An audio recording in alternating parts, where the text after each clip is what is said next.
I, and I'm going to get personal here for a moment. I came into this school legitimately being diagnosed with a social anxiety disorder, a panic disorder.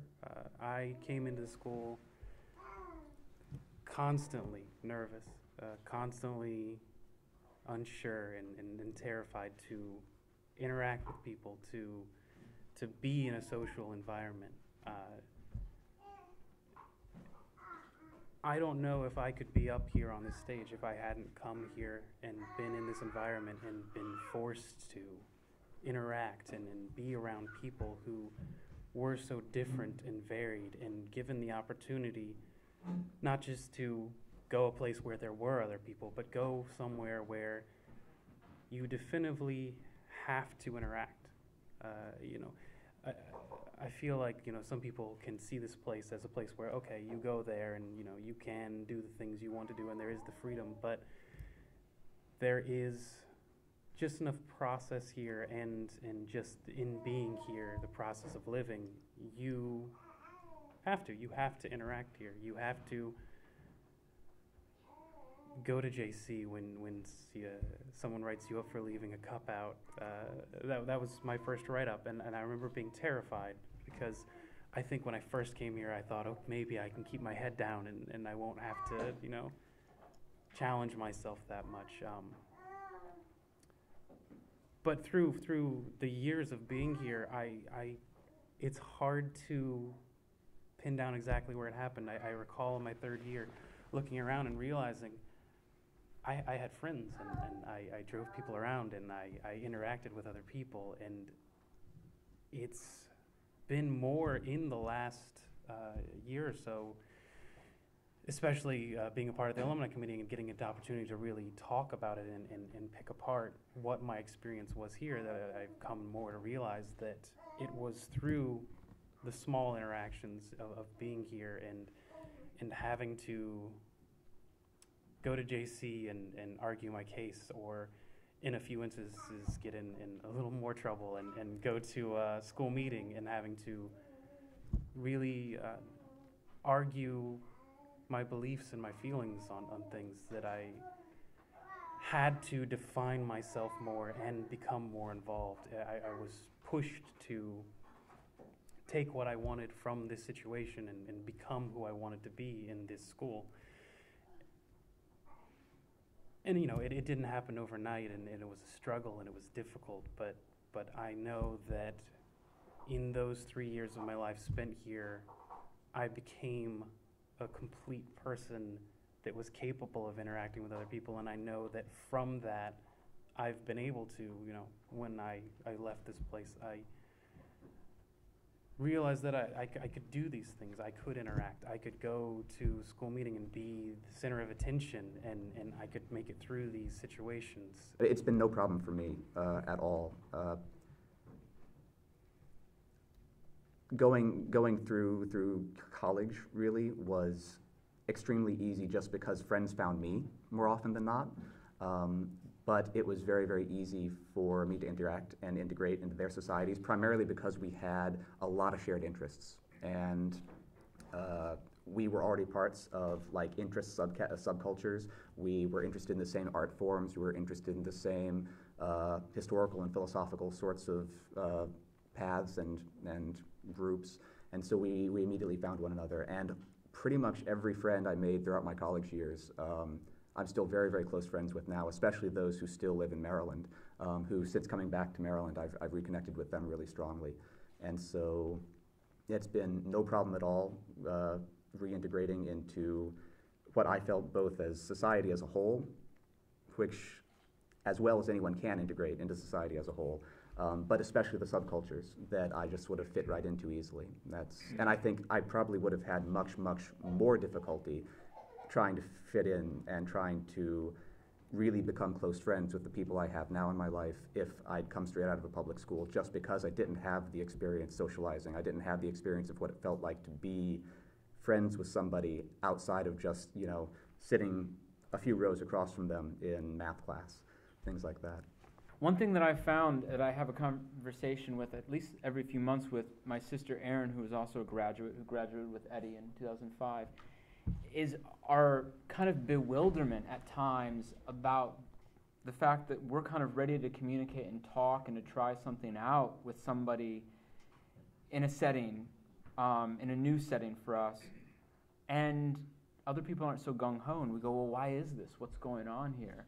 I think what happens here is you got to jump into that. You got to jump into JC or school meeting or any of the little rooms or cliques or groups or corporations that you're a part of and communicate and talk and figure things out and problem solve. And so I've not found any difficulty in doing that, but I have found times where others aren't able to meet me, and I go, okay. And I just accept it as part of the process, and find a way to meet them where they're coming from, which I know is going to be different. Because I knew that it was different for everybody here. That was an opportunity that was afforded to me that, Jeff, you said, well, this person looks at the philosophy this way, and I'm looking at it this way. You kept finding ways to engage, Sometimes people probably felt like that was butting heads. But more often than not, it was coming from an extremely philosophical, very sincere and curious place. And I think that's what a lot of students do end up walking away with. There's that socialization, and it's always coming from a sincere, genuine, I want to expand. So it's not reintegrating as much, perhaps, but as expanding out into the world. Because this is the world, that's the world, that's the world, and let's get a little bit more, let's get a little bit more.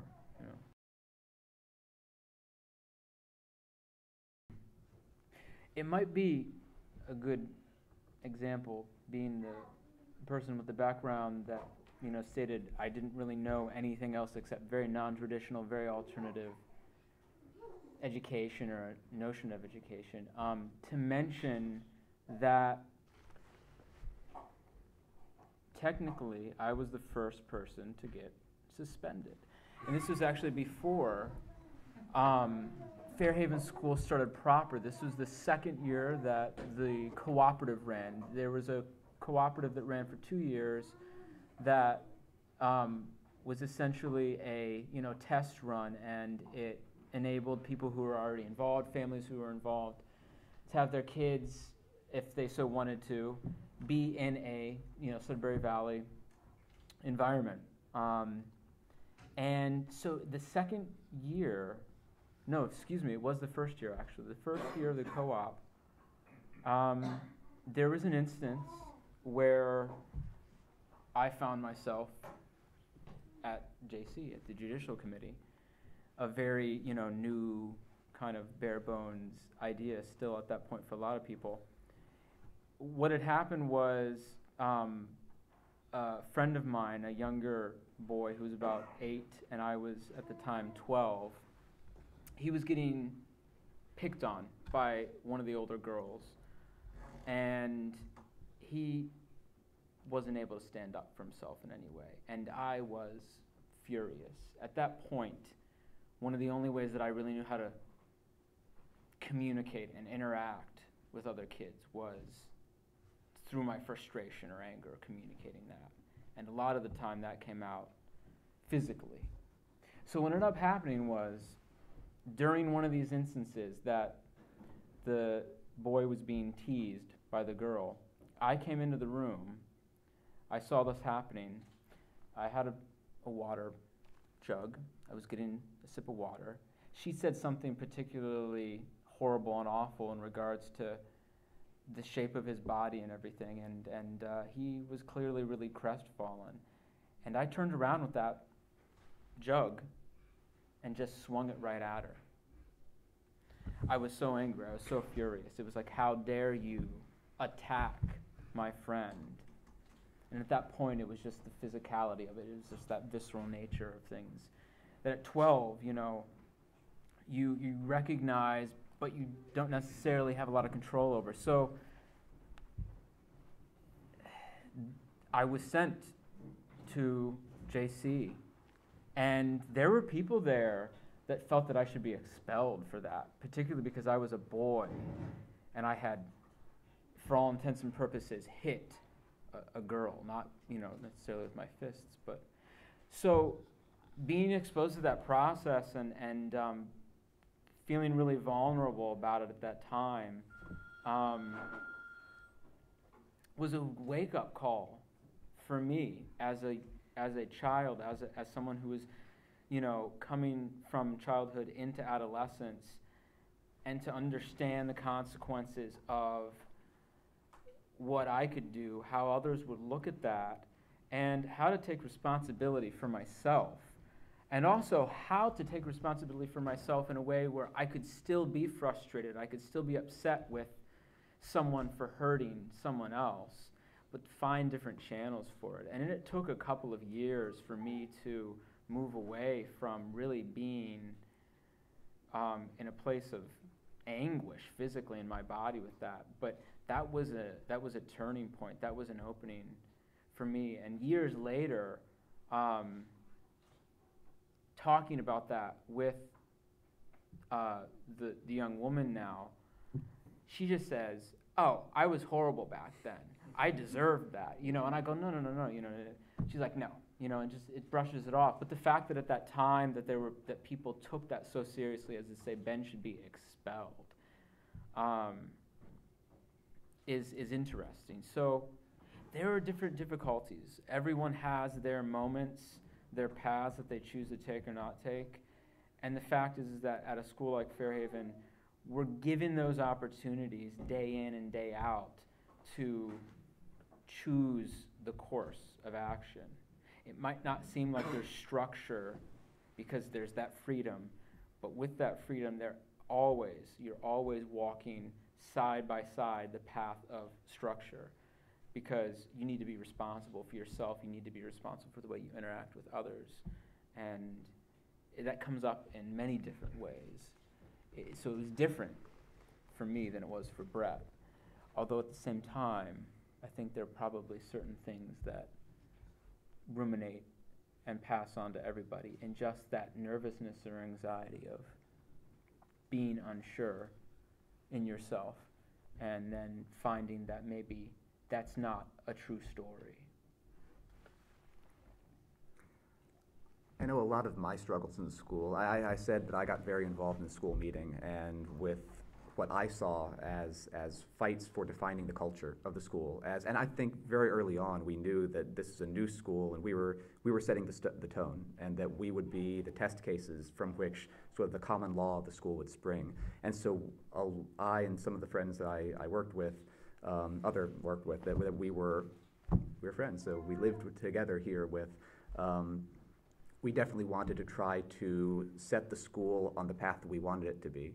And the biggest struggles for me came with finding other students and other members of the school community who had very, very, very different ideas about what the philosophy of the school should be, how it should be interpreted, and I mean, just in general, what philosophies about life should be, how people should and should not live their lives, and just trying to, one, wrap my mind around these very, very different belief systems that other people had, and two, acknowledge that compromise was not only necessary, but was oftentimes was not only necessary, but was good in many ways. Because even when we did get our way, the aftermath and the results oftentimes ended up being not in any way what we expected they would be. And so the biggest things for me were the philosophical questions and the struggles that were going on at that time, and the need for compromise, the need for trying to bring in all members of the community, because the other people who were here, who this was their life too, they weren't going away, and they had no right to go away, and we didn't have the right to say no to them. So the compromises and that learning process was particularly hard for me.